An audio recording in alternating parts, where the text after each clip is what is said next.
మనము ఏ పూజ చేసినా ఆ పూజ అనేది ఫలించాలి అంటే మనము కొంత భౌతిక శుభ్రతను పాటించాలి. అంటే మనం ఏ రకంగా భౌతిక శుభ్రతను పాటించినట్లయితే మనకు శీఘ్రగతిన ఫలితం అనేది వస్తుంది అన్నమాట. సో భౌతిక శుభ్రతను పాటించాలంటే ముందుగా ఏదైనా కోరిక నెరవేరడం కోసం మనకు ఏదైనా కోరిక ఉంటుంది. ఆ కోరిక నెరవేరాలి అంటే మనము ఏదన్నా ఒక స్తోత్రం కానీ, మంత్రజపం కానీ, లేదా స్తోత్ర పారాయణం కానీ చేయాలి అని అనుకుంటాం. మరి అట్లా స్తోత్ర పారాయణ, మంత్రజపము చేయాలని అనుకుంటాం. అంటే ఒక రోజా, లేకుంటే 11 రోజుల, లేదా 40 రోజుల, ఇట్లా మనము ఒక నియమం అనేది పెట్టుకొని అన్ని రోజుల పాటు మనము ఆ స్తోత్ర పారాయణము, మంత్రజపము లేదా పూజ అనేది మనం చేసుకుంటాం అన్నమాట. అయితే ఆ చేసినన్ని రోజులు భౌతికంగా శుభ్రతను ఏ రకంగా పాటించాలి అనేది ఇప్పుడు మనం తెలుసుకుందాం అన్నమాట. భౌతికంగా శుభ్రతను ఏ రకంగా పాటించాలి. అయితే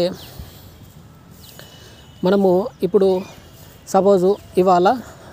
రేపటి నుంచి ఇవాళ శనివారం అనుకోండి, రేపు ఆదివారం అనుకోండి, మనము రేపటి నుండి స్తోత్ర పారాయణం కానీ లేదా మంత్రజపం కానీ చేయాలనుకుంటున్నాం.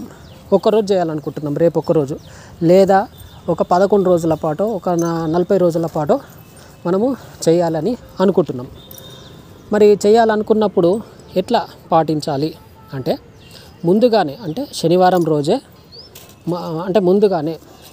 మనము ఒకరోజు ముందే, అంటే ఆదివారం నుంచి స్టార్ట్ చేస్తే మనము శనివారం రోజే ఏం చేయాలంటే మన పక్క బట్టలు ఉంటాయి కదా, అంటే మనము పడుకోవడానికి ఉపయోగించేటువంటి ఆ చాప కానీ, ఆ బ్లాంకెట్లు కానీ, రగ్గులు, చెద్దర్లు అంటాం కదా, వాటిని కూడా ఉతికి మనము పక్కకి వేసుకోవాలి. శనివారం రోజే మనం పక్కకు వేసుకోవాలి.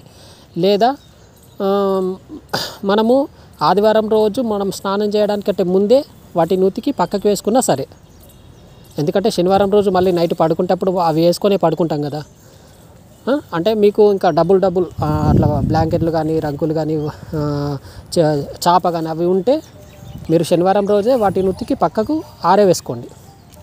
లేదు మాకు ఒకటే జత ఉంది అవి కప్పుకోవడానికి, పరుచుకోవడానికి అంటే మీరు ఆదివారం రోజు పూజ చేయాలనుకుంటారు కాబట్టి ఆ ఆదివారం రోజే మీరు స్నానం చేయడానికంటే ముందే వాటిని, ఆ రగ్గులు, చెద్దర్లు, దుప్పట్లు, బ్లాంకెటు, దిండు, చాపలు అవన్నీ కూడా ఉతికేసి ఆరవేసుకుంటే మీకు సాయంత్రం మళ్ళీ మీరు పడుకునే సమయం వరకల్లా అవి ఆరిపోతాయి అన్నమాట.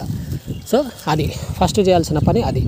తర్వాత రెండో పని ఏంటంటే మీరు ఏ గదిలో అయితే మీరు స్తోత్ర పారాయణం చేయాలనుకుంటారో ఆ గదిని చక్కగా శుభ్రం చేసుకోండి. అంటే ఫినాయిల్ వేస్తారా, లేకుంటే సర్ఫ్ వేస్తారా, బ్లీచింగ్ వాటర్ వేస్తారా, ఏదైనా సరే వేసి ఆ గదిలో మంచిగా శుభ్రం చేసుకోండి. శుభ్రం చేసుకున్న తర్వాత శనివారం రోజే శుభ్రం చేసుకోండి. లేదా మీకు వీలు కాకపోతే శనివారం రోజే నైట్ శుభ్రం చేసుకొని పడుకోండి. ఆ రూమ్ని శనివారం రోజు నైటే శుభ్రం చేసి పడుకోండి.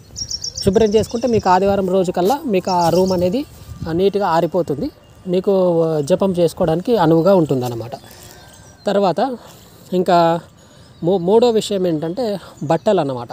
అంటే మీరు ఈ ఆదివారం రోజు నుంచి స్టార్ట్ చేద్దాం అనుకుంటారు కదా, చేయాలనుకున్నప్పుడు మీరు శనివారం రోజే మీరు మడి కోసం ఉపయోగించేటువంటి వస్త్రాలు, అంటే మగవాళ్ళైతే లోపట ధరించేటువంటి వస్త్రాలు, అంటే డ్రాయర్ అట్లాంటివి, అది ప్లస్ పంచ లేదా దోవతి, లేదా అలాగే కండువ, వీటిని ఉతికి ఆరవేసుకోండి. వీటితో పాటే మీరు ఇంకొక ఎక్స్ట్రాగా ఒక లుంగి కానీ, ఒక టవల్ కానీ ఉతికి ఆరవేసుకోండి మగవాళ్ళు అయితే. ఆడవాళ్ళు అయితే 2 చీరలు, అలాగే మీరు ధరించే వస్త్రాలు ఉంటాయి కదా, చీర మీదకి ధరించేటువంటి వస్త్రాలు, అట్లాగే ఒక నైటీ, అదేవిధంగా తూర్చుకోవడానికి టవలు, మగవాళ్ళు కూడా తూర్చుకోవడానికి ఒక టవలు, ఇవన్నీ పిండేసి శనివారం రోజే మంచిగా ఉతికేసి ఒక సైడుకు ఎవరు ముట్టని జాగల ఆరవేసుకోండి అన్నమాట. ఇంకా వాటిని ఎవరు తాకద్దు. మళ్ళీ రేపు ఆదివారం ఇవాళ శనివారం పిండేసుకుంటే మళ్ళీ ఆదివారం వరకు వాటిని ఎవరు తాకకుండా ఉండాలి. అట్లాంటి ప్లేస్లో వాటిని ఆరవేయండి. ఇవన్నీ ఆరిపోతాయి. ఇక మళ్ళీ ఇప్పుడు మనము ఏం చేయాలి? తర్వాత మీరు ఇప్పుడు ఆదివారం రోజు ఉదయాన్నే లేస్తారు.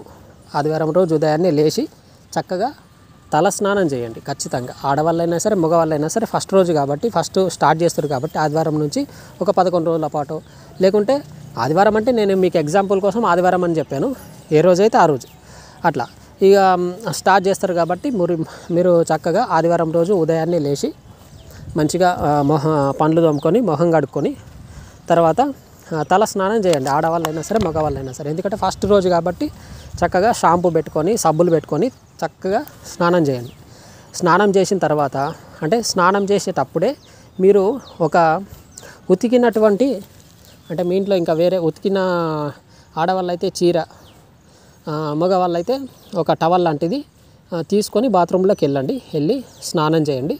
చేసి ఆ తీసుకెళ్ళినటువంటి అంటే మీరు ఇంతకుముందు ధరించిన వస్త్రాలు ఉంటాయి కదా, వాటిని ఇచ్చి పక్కకు పెట్టుకుంటారు. పక్కకు పెట్టేసి స్నానం చేస్తారు. స్నానం చేసిన తర్వాత ఇప్పుడు మీరు ఏదైతే తీసుకెళ్ళినటువంటి ఆ లుంగి కానీ ఆ చీర కానీ ఉందో వాటిని తడిపి ఆ బాత్రూంలోనే పక్కకు పెట్టి అప్పుడు మళ్ళీ చక్కగా మళ్ళీ స్నానం చేయండి. నీళ్ళు పోసుకొని స్నానం చేయండి. చేసి ఆ తడిపినటువంటి వస్త్రాలని కట్టుకొని మీరు ఎక్కడైతే ఇప్పుడు మడి కోసం ఉపయోగించే వస్త్రాలు ఆరవేసుకున్నారో ఆ వస్త్రాల దగ్గరికి వెళ్ళేసి చక్కగా తుడుచుకున్న తర్వాత అప్పుడు ఆ మడి వస్త్రాలను ధరించి మీరు ఆ పూజా గదిలోకి రండి.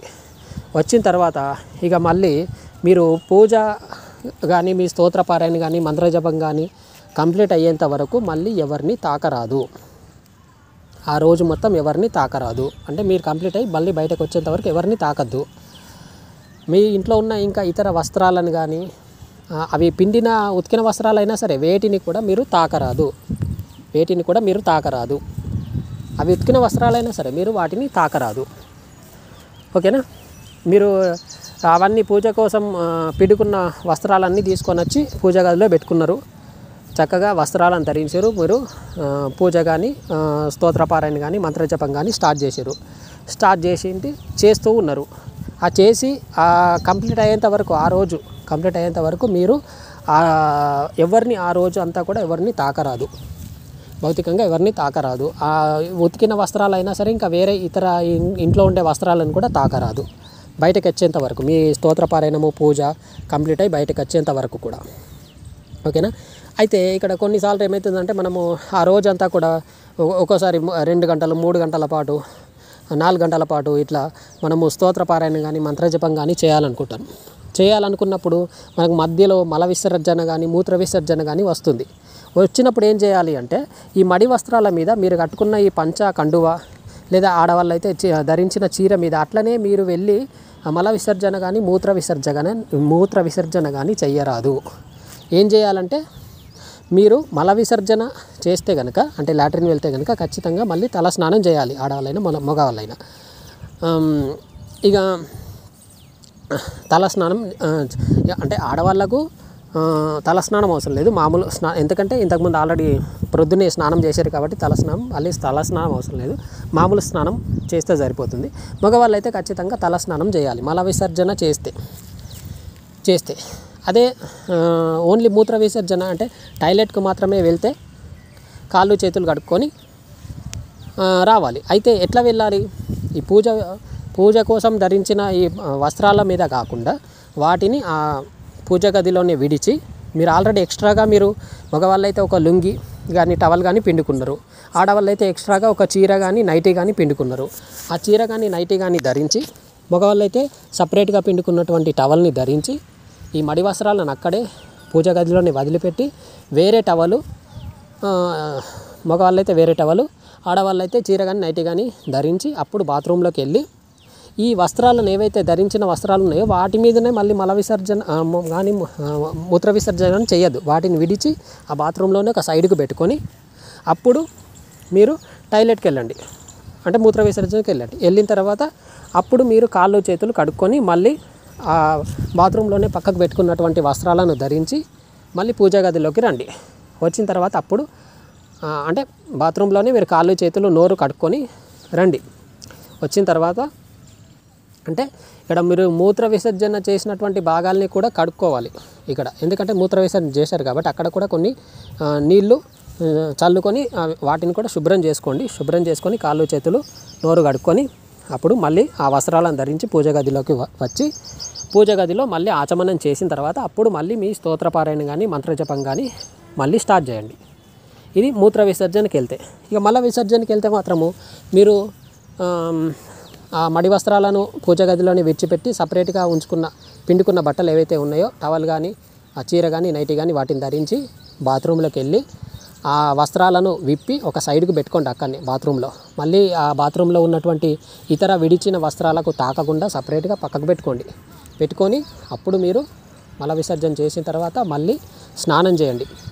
శుభ్రంగా స్నానం చేసి అప్పుడు ఆ వస్త్రాలను బాత్రూంలోనే సైడ్కి పెట్టుకున్న వస్త్రాలను తీసుకొని ధరించి మళ్ళీ పూజా గదికి రండి. పూజా గదికి వచ్చిన తర్వాత అప్పుడు అక్కడ ఈ ఏవైతే ఈ వస్త్రాలు ఉన్నాయో నైటీ కానీ చీర కానీ లేకుంటే ఈ టవల్ కానీ వాటిని విడిచి మళ్ళీ మడి వస్త్రాలను ధరించి ఆ మడి వస్త్రాల మీద ధరించి కూర్చొని అప్పుడు మళ్ళీ ఆచమనం చేసి మళ్ళీ మీ స్తోత్రపారాయణం కానీ మంత్రజపం కానీ చేయండి. ఇట్లా చేస్తే మీకు పూజ ఫలితము లేదా స్తోత్రపారాయణం చేసిన ఫలితం లేదా మంత్రజపం చేసిన ఫలితం అనేది ఖచ్చితంగా వస్తుందన్నమాట. అంటే మనం ఏదన్నా ఒకటి ఇప్పుడు ఒక ఫలితం రావాలంటే కొన్ని పద్ధతులు పాటించాలి కదా. ఇప్పుడు మనం ఏదైనా కంపెనీలో పనిచేస్తున్నాం. కంపెనీలో పనిచేసినప్పుడు అక్కడ కంపెనీలో ఆ బాస్ చెప్పిన విధంగా మనము పనిచేస్తేనే మనకు జీతం అనేది ఇస్తాడు, మనల్ని కంపెనీలో ఉంచుకుంటాడు. అంతేనా కదా. ఇక్కడ కూడా ఒక పూజ కానీ ఒక స్తోత్రపారాయణం కానీ మంత్రజపం కానీ ఫలించాలంటే అక్కడ కొన్ని పద్ధతులు పాటించాలి. ఆ పద్ధతులు ఏవి పాటించకపోవడం వల్ల కూడా చాలామందికి రిజల్ట్ అనేది రావట్లేదు అన్నమాట. కాబట్టి ఈ పద్ధతులు పాటించండి. ఆ రోజు అట్లా ఈ రకంగా చెప్పిన విధంగా భౌతిక శుభ్రతను పాటించండి. ఆ పూజ కానీ స్తోత్రపారాయణం కానీ మంత్రజపం కానీ కంప్లీట్ అయ్యేంత వరకు ఎవరిని తాకద్దు.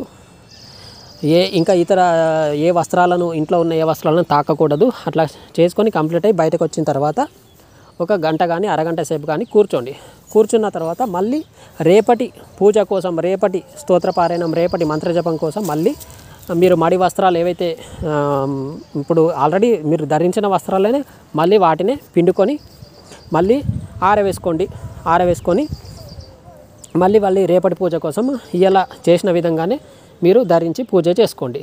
అయితే ఈ పక్కకు వేసుకున్న బట్టలు ఉంటాయి కదా, మనం పక్కకు వేసుకున్న బట్టలు ఇవి చాప కానీ దిండు కానీ బ్లాంకెట్లు కానీ ఇవి ఒక్కరోజు పిండితే సరిపోతుంది. 11 రోజుల వరకు వాటినే వాడుకోవచ్చు. వాటిని రోజు పిండాల్సిన పని లేదు. కానీ మడి వస్త్రాలను మాత్రం ప్రతిరోజు పిండాల్సిందే. పూజ అయిపోయి బయటకు వచ్చిన తర్వాత మీరు పిండి మళ్ళీ ఆరవేసుకోండి. మళ్ళీ రేపటి వరకు ఆరిపోతాయి. మళ్ళీ ఆ పిండిన వస్త్రాలు ధరించి పూజ చేసుకోవాలి. ప్రతిరోజు పిండుకోవాల్సిందే. ఈ పక్కకు వేసుకునే బట్టలు, బ్లాంకెట్లు కానీ రగ్గులు కానీ బెడ్షీట్లు కానీ అవి ఒక్కరోజు పూజకు ముందు ఒక్కరోజు పిండుకుంటే సరిపోతుంది. వాటిని 11 రోజుల పాటు కానీ 40 రోజుల పాటు కానీ వాడుకొని మీరు పూజ కానీ జపం కానీ పారాయణ కానీ చేసుకోవచ్చు. ఈ రకంగా చేస్తే భౌతిక శుభ్రతను పాటిస్తే మీకు ఖచ్చితంగా ఫలితం అనేది వస్తుందన్నమాట. ఓకేనా. ధన్యవాదాలు.